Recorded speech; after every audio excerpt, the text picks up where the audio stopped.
American ശതകോടീശ്വരൻ Jeffrey Epstein എന്ന പേര് കേൾക്കാത്തവർ ചുരുക്കമായിരിക്കും. ലോകത്തെ നടുക്കിയ ലൈംഗിക അതിക്രമ കേസുകളിലെയും പെൺവാണിഭ സംഘങ്ങളുടെയും തലവനായിരുന്നു ഇയാൾ. എന്നാൽ എപ്സ്റ്റീന്റെ കറുത്ത ഫയലുകൾ ഇപ്പോൾ ചെന്നെത്തി നിൽക്കുന്നത് ഇന്ത്യൻ ഭരണകൂടത്തിന്റെ ഉമ്മറപ്പടിയിലാണ്. കേന്ദ്രമന്ത്രി ഹർദീപ് സിംഗ് പുരിയും ജെഫ്രി എപ്സ്റ്റീനും തമ്മിലുള്ള അവിശുദ്ധ ബന്ധത്തിന്റെ തെളിവുകൾ ഒന്നൊന്നായി പുറത്തു വന്നുകൊണ്ടിരിക്കുകയാണ്. ഇത് സംബന്ധിക്കുന്ന കൂടുതൽ തെളിവുകളുമായി കോൺഗ്രസ് വക്താവ് പവൻ ഖേര ഇപ്പോൾ രംഗത്തെത്തിയിരിക്കുന്നു. കേവലം രാഷ്ട്രീയ ആരോപണങ്ങളിലുപരി കൃത്യമായ ഇമെയിൽ രേഖകൾ നിരത്തിക്കൊണ്ടാണ് ഖേര കേന്ദ്രമന്ത്രിയെയും പ്രധാനമന്ത്രി നരേന്ദ്രമോദിയെയും പ്രതിക്കൂട്ടിലാക്കുന്നത്.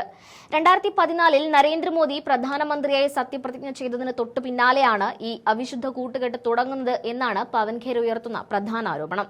2014 മുതൽ 2017 വരെയുള്ള ചുരുങ്ങിയ കാലയളവിൽ മാത്രം ഹർദീപ് സിംഗ് പുരിയും എപ്സ്റ്റീനും തമ്മിൽ 62 തവണയാണ് ഇമെയിലുകൾ കൈമാറിയത്. 30 ഇമെയിലുകൾ പുരി അയച്ചപ്പോൾ 32 എണ്ണം എപ്സ്റ്റീനിൽ നിന്നും ലഭിച്ചു. ഇതിനിടയിൽ 14 തവണ ഇവർ രഹസ്യമായി കൂടിക്കാഴ്ച നടത്തുകയും ചെയ്തു. ഒരു അന്താരാഷ്ട്ര ക്രിമിനലിന് ഇന്ത്യൻ ഭരണകൂടത്തിന്റെ അകത്തളങ്ങളിലേക്ക് ഇത്രയധികം ആക്സസ് ലഭിച്ചത് എങ്ങനെയാണെന്നും നമ്മുടെ വിദേശ നയങ്ങളിൽ വരെ ഇവർക്ക് സ്വാധീനമുണ്ടായിരുന്നോ എന്നുമാണ് പവൻ ഖേര ചോദിക്കുന്നത്. എന്നാൽ വിഷയത്തിന്റെ ഗൗരവം വർദ്ധിപ്പിക്കുന്ന മറ്റൊരു കാര്യം എപ്സ്റ്റീന്റെ ക്രൂരതയ്ക്ക് ഒരു ഇന്ത്യൻ പെൺകുട്ടിയും ഇരയായി എന്ന വെളിപ്പെടുത്തലാണ്. ഇരയായ പെൺകുട്ടിക്ക് നീതി ഉറപ്പാക്കാൻ അമേരിക്കൻ അന്വേഷണ ഏജൻസിയായ FBI ശ്രമിച്ചിരുന്നു. ഇരയ്ക്ക് നഷ്ടപരിഹാരം നൽകുന്നതിനായി പെൺകുട്ടിയുടെ വിവരങ്ങൾ തേടിക്കൊണ്ട് FBI ഇന്ത്യൻ എംബസിക്ക് മെയിൽ അയച്ചിരുന്നു. എന്നാൽ 2020 ജനുവരിയിൽ ലഭിച്ച ആ മെയിലിന് മറുപടി നൽകാൻ പോലും ഇന്ത്യൻ എംബസിയോ വിദേശകാര്യ മന്ത്രാലയമോ തയ്യാറായില്ല എന്നതാണ് പവൻ ഖേര പുറത്തുവിടുന്ന ക്രൂരമായ മറ്റൊരു സത്യം.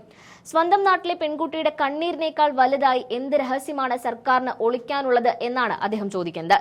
അന്ന് എംബസിയിൽ ഉണ്ടായിരുന്ന ഉദ്യോഗസ്ഥരെയും പവൻ ഖേര ഈ അവസരത്തിൽ ചോദ്യം ചെയ്യുന്നുണ്ട്.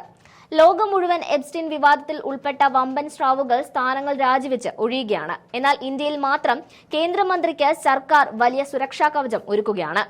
ലോകത്തങ്ങോളം ഇങ്ങോളം രാജികൾ നടക്കുമ്പോൾ ഇവിടെ കേന്ദ്രമന്ത്രിയുടെ ജന്മദിനം ആഘോഷിക്കുകയാണ് സർക്കാർ എന്ന് പവൻ ഖേര പരിഹസിച്ചു. ഹർദീപ് സിംഗ് പുരിയെ സംരക്ഷിക്കുന്നത് വഴി പ്രധാനമന്ത്രി മോദി എന്ത് സന്ദേശമാണ് നൽകുന്നതെന്നും പുരിയുടെ പക്കലുള്ള ആ രഹസ്യങ്ങൾ എന്താണ് എന്ന ചോദ്യവുമാണ് പവൻ ഖേര ഉന്നയിക്കുന്നത്.